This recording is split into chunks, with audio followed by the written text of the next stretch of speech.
The door in the basement. I always knew there was something off about the house. It wasn't just the creaky floors or the way the wind seemed to howl through the old wooden beams at night. It was the door in the basement. When I first moved in, the landlord had been oddly specific about it. "Don't worry about the basement," she said. "There's nothing down there worth your time." She smiled, but her eyes darted away from mine as if she couldn't quite meet my gaze. At first, I listened. The house was cheap, in a good neighborhood, and I didn't want to rock the boat. I settled in, unpacked my boxes, and tried to ignore the unsettling feeling that lingered in the back of my mind. But the door was always there, at the end of a narrow hallway tucked behind the stairs. It seemed to beckon me every time I passed by. It was an old wooden door, chipped and worn, with a rusty iron handle that looked like it hadn't been turned in decades. A week went by before I gave in to my curiosity. It was late at night and I couldn't sleep. The house was silent, except for the occasional creak of the floorboards. I found myself standing in front of the door, my hand hovering over the handle. The air was cold, colder than it should have been for a summer night. My breath fogged in front of me and a shiver ran down my spine. I hesitated, but something deep inside urged me to turn the handle, to see what was on the other side. The door creaked open, revealing a set of stairs that led down into darkness. The air that wafted up from below was damp and musty, with a faint metallic tang that made my nose wrinkle.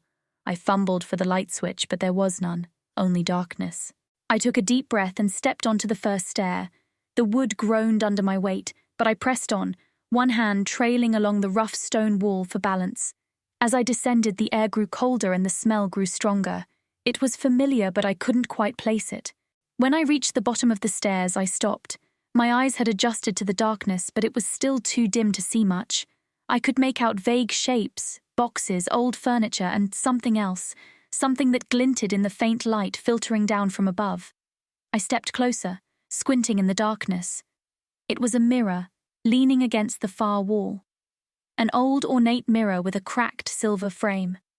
I approached it slowly, my footsteps echoing in the empty space. As I drew nearer, I realized the mirror was reflecting something that shouldn't have been there. There was nothing behind me but the stairs and the darkness, yet in the reflection, I saw a figure, tall, gaunt, with hollow eyes that stared back at me from the depths of the glass. I froze, my breath catching in my throat. The figure didn't move, but its gaze was fixed on me, unblinking. I wanted to turn and run, but I couldn't tear my eyes away from the mirror. Then slowly the figure raised a hand and pointed, not at me, but at something behind me. I spun around, heart pounding in my chest, but there was nothing there, just the empty basement and the stairs leading back up to safety. I turned back to the mirror, but the figure was gone. I backed away, my hands trembling, and stumbled toward the stairs. I didn't look back as I fled up the steps, slamming the door shut behind me. For the rest of the night, I sat in the living room, every light in the house turned on, my eyes fixed on the basement door. I didn't sleep. The next day, I called the landlord, demanding to know what was in the basement. She was silent for a long time before she finally spoke. "You're not the first," she said quietly. "The others, they didn't listen either. The door, the basement. It's not just a part of the house, it's something older, something that's been there long before the house was built." I didn't stay to find out more. I packed my things and left that very day. As I drove away, I glanced back at the house just once.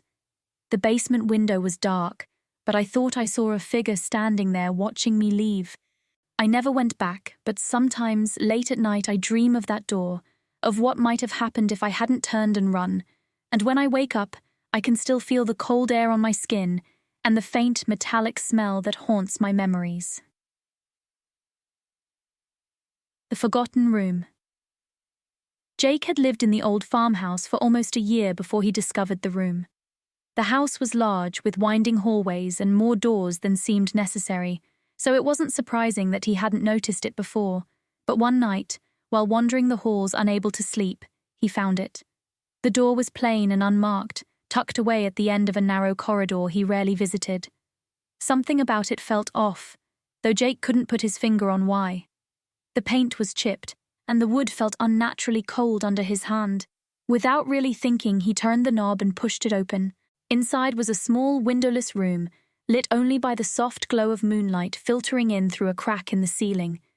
The air was thick and stale, carrying the scent of dust and something else, something sweet but rotten. The room was empty except for a single small wooden chair in the center. On it sat a dusty old doll. It was a child's toy, the kind with button eyes and a sewn-on smile, but its face was dirty and stained, as if it had been weeping dark tears for years. And Jake felt a chill crawl up his spine as he stepped inside. The door swung shut behind him with a soft click. He turned to open it, but the knob wouldn't budge. His heart started to race. He turned back to the room and his eyes locked onto the doll. It was no longer sitting in the chair. It was standing on the floor, facing him. The doll's button eyes seemed to glint in the dim light, and its sewn-on smile now looked like a cruel smirk. Jake's breath caught in his throat. He could swear he saw the doll's head tilt, ever so slightly.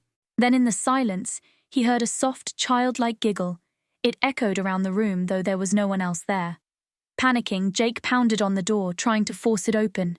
But it wouldn't budge. The giggling grew louder, closer, and he felt a cold breath on the back of his neck. He spun around, but the room was empty again. The doll was back on the chair, but this time, its head was turned to the side, as if watching him. Jake slammed his shoulder into the door, desperate to escape.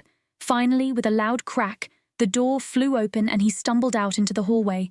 He didn't look back as he fled the house, not stopping until he was outside, panting in the cool night air. The next morning, he returned with a locksmith, determined to get rid of that cursed room for good. But when they reached the end of the hallway, the door was gone. The wall was solid, unbroken, with no sign that there had ever been a door there at all. Jake moved out of the farmhouse the very next day, but sometimes, when he's alone in a quiet room, he still hears that soft, childlike giggle echoing from somewhere just beyond the walls. The last broadcast. It was the fall of 1998 when I moved to the small, unremarkable town of Coldbrook. A new job opportunity had lured me to the town, and I thought the change of scenery might be good for me. Nestled deep in a valley and surrounded by dense, almost suffocating forests, Coldbrook was a town seemingly frozen in time. The streets were lined with aging buildings, their exteriors worn down by the passage of decades, and the air always had a faint, musty scent to it, a mix of pine, damp earth, and something I couldn't quite place. The first few weeks were uneventful. The townspeople were kind, though a bit distant, and my job at the local radio station was straightforward. WCOL 89.1 FM was a small, independent station that mostly played oldies and catered to the dwindling population of Coldbrook. It was run by a skeleton crew, just me, an old sound engineer named Frank, and an eccentric DJ who went by the name of Jake the Snake Thompson. Jake was in his late 40s, with a weathered face and a voice that seemed tailor-made for radio. He was the kind of guy who had seen it all and carried an air of mystery around him. He would often come into the station late at night, well after my shift had ended, to host a show called The Witching Hour. It was a bizarre, freeform show where Jake played everything from obscure records to unsettling soundscapes, punctuated by eerie stories and strange musings. I never listened to it, though. I valued my sleep too much. One evening, after a particularly long day at work, I decided to tune in. The station's signal was weak, and the audio crackled with static. But Jake's deep, gravelly voice came through clearly. "Welcome to the witching hour," he drawled, pausing for dramatic effect. "Tonight, we're going to talk about secrets." There was something in his tone that sent a chill down my spine, but I couldn't stop listening. Jake rambled on about how every town had its secrets, things that the residents preferred to keep buried, things that outsiders wouldn't understand. I was about to switch off the radio when Jake said something that made me freeze. "You ever wonder why no one ever leaves Coldbrook?" he asked, his voice laced with an unsettling curiosity. "Oh, people come here, sure, but no one ever leaves. Not really. They may try, but the town doesn't let them go." My heart skipped a beat. I'd noticed the same thing, how the town seemed to trap people. Those who were born here never left, and those who moved in, like me, seemed to lose all desire to go anywhere else. Jake continued, his voice growing more intense. "There's something here, something that feeds on us, and when it's done, it spits out what's left, but by then it's too late." I turned off the radio, feeling a deep sense of unease.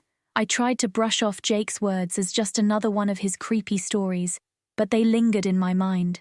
That night, I had trouble sleeping, and when I finally did, I was plagued by nightmares. The next day, I mentioned Jake's broadcast to Frank, hoping he could shed some light on the strange things Jake had said. Frank sighed, his weathered face creasing with concern. "Jake's been here a long time. He knows things about this town, things you wouldn't believe." I pressed him for more details, but Frank just shook his head and changed the subject. That only made me more curious. As the days passed, I found myself growing more and more obsessed with Jake's late-night show. I began staying up to listen to it, and every night Jake would reveal more about the town's dark history, stories of people who had gone missing, of strange lights seen in the forest, of whispered legends that the townspeople refused to discuss. The more I listened, the more I felt like I was losing touch with reality. The once comforting routine of my life in Coldbrook started to unravel. I became paranoid, constantly looking over my shoulder, and the shadows seemed to grow longer and more oppressive. One night, after an especially disturbing broadcast, I decided I needed to confront Jake. I couldn't take it anymore. I had to know what he knew. I drove to the radio station, the narrow roads winding through the forest like a snake. The trees loomed over me, their branches clawing at the sky. The air was thick with fog, and the headlights barely penetrated the darkness. When I arrived at the station, it was eerily quiet. The building was dark except for the small, dim light in the broadcast booth. I could see Jake inside, hunched over the microphone, speaking in his usual hushed tones. I entered the building and made my way to the booth, but as I approached, I felt an overwhelming sense of dread. My hand trembled as I reached for the door handle, and when I pushed it open, the room was filled with a low, vibrating hum. Jake looked up at me, his eyes wide and wild. He didn't seem surprised to see me, almost as if he had been expecting me. "Ah, you finally came," he said, his voice distorted by the hum. I tried to speak, but my mouth was dry and my voice caught in my throat. Jake gestured to the chair opposite him. "Sit, there's something you need to hear." Reluctantly, I sat down. Jake leaned in close, his voice barely above a whisper. "The town, it's alive, it's been feeding on us for generations. Every thought, every fear, every nightmare, it consumes them. And the more we believe in it, the stronger it gets." I felt a cold sweat break out on my forehead. "What are you talking about?" Jake's eyes locked onto mine, and for the first time, I noticed how hollow they looked. "You've been listening to the show, haven't you? You've felt it, haven't you? The town knows when you're listening. It knows when you're scared. It's been watching you." I wanted to leave, to get as far away from the station as possible, but I couldn't move. I was rooted to the spot, paralyzed by fear. Jake leaned back in his chair, his face unreadable. "There's only one way out," he said softly, "but you have to be strong enough to let go." Before I could ask what he meant, the hum grew louder and the room seemed to close in around me. The walls pulsed with a dark energy, and I felt a pressure building in my head, as if something was trying to force its way in. Jake's voice cut through the noise. "You need to stop listening, you need to stop believing." I stood up, my legs unsteady, and stumbled out of the booth. The hallway stretched out before me, impossibly long and dark. I could feel the town watching me, waiting for me to falter. But I didn't. I kept moving, forcing myself to ignore the whispers in the back of my mind, the dark thoughts that clawed at my sanity. When I finally burst out of the station and into the night air, I felt like I could breathe again. I jumped into my car and drove, not caring where I ended up as long as it was away from Coldbrook. I didn't stop driving until I reached the next town over. I checked into a motel and collapsed onto the bed, exhausted and shaken. I didn't turn on the radio. I didn't even turn on the TV. I just lay there staring at the ceiling, trying to forget everything I had heard. The next morning, I called my boss and quit my job. I packed up my things and left Coldbrook for good. I didn't tell anyone where I was going, and I didn't look back. Years have passed since that night, but I still think about Coldbrook sometimes. I wonder if the town is still there, still feeding on the fears and doubts of those who remain. I wonder if Jake is still hosting his show, still trying to warn people about the darkness that lurks just beneath the surface.